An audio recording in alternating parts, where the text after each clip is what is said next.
12/12/2024 ഈ വർഷത്തെ സുന്ദരമായ ദിവസങ്ങളിലൊന്ന്. ഇന്ത്യക്ക് അഭിമാന ദിവസം. ഇന്ത്യൻ കൗമാരം ലോക നെറുകയിൽ എത്തിയ ദിവസം. ദൊമ്മരാജു ഗുകേഷ് എന്ന ഇന്ത്യൻ ഗ്രാൻഡ് മാസ്റ്റർ ലോക ഗ്രാൻഡ് മാസ്റ്ററായിരിക്കുന്നു. 14 ഗെയിമുകൾ നിശ്ചയിച്ച മത്സരത്തിൽ 14-ാം ഗെയിമിലാണ് 7.5 പോയിൻ്റോടെ ഗുകേഷ് ചൈനയുടെ ഡിങ് ലിറനെ തോൽപ്പിച്ചത്. സിംഗപ്പൂരിലായിരുന്നു ലോക ചെസ് മാമാങ്കം. 2006 മെയ് 29 ചെന്നൈയിൽ ജനിച്ച ഗുകേഷ് ഫിഡെയുടെ ഗ്രാൻഡ് മാസ്റ്റർ പദവിയിലെത്തുന്ന ഏറ്റവും പ്രായം കുറഞ്ഞ വ്യക്തിയാണ്.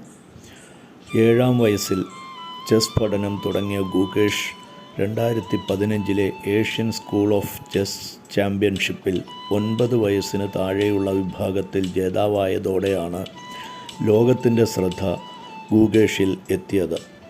2018 ലോക യൂത്ത് ചാമ്പ്യൻഷിപ്പിൽ 12 വയസ്സിന് താഴെയുള്ളവരുടെ വിഭാഗത്തിൽ ജേതാവായി ലോകനെറുകയിൽ ആദ്യമായി കാലുകുത്തി.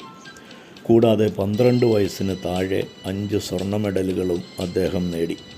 2019 ജനുവരിയിലാണ് ചരിത്രത്തിലെ ഏറ്റവും പ്രായം കുറഞ്ഞ രണ്ടാമത്തെ ഗ്രാൻഡ് മാസ്റ്റർ ആയത്.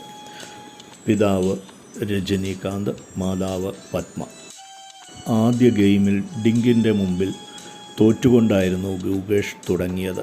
2-ാം ഗെയിമിൽ സമനില വഴങ്ങുകയും 3-ാം ഗെയിമിൽ ജയിച്ച ഒപ്പത്തിനൊപ്പം എത്തുകയും ചെയ്തു.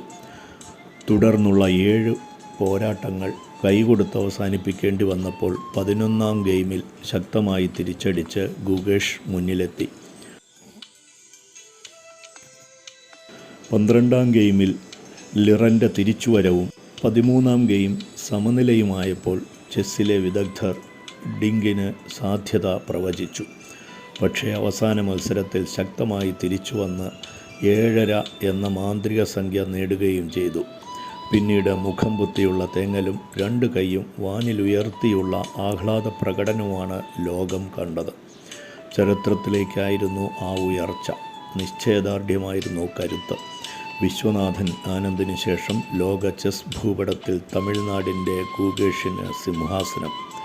ഇന്ത്യൻ ബാല്യകൗമാരങ്ങൾക്ക് കുറേക്കാലം ഗുകേഷ് രാജാവ്. ലോക കിരീടം നേടി വിതുമ്പലടക്കുമ്പോൾ ഗുകേഷിൻ്റെ കറുത്ത മന്ത്രി വെളുത്ത രാജാവിനെ ചെക്ക് ചെയ്ത് ചെസ് ബോർഡിൽ തല ഉയർത്തി നിന്നു.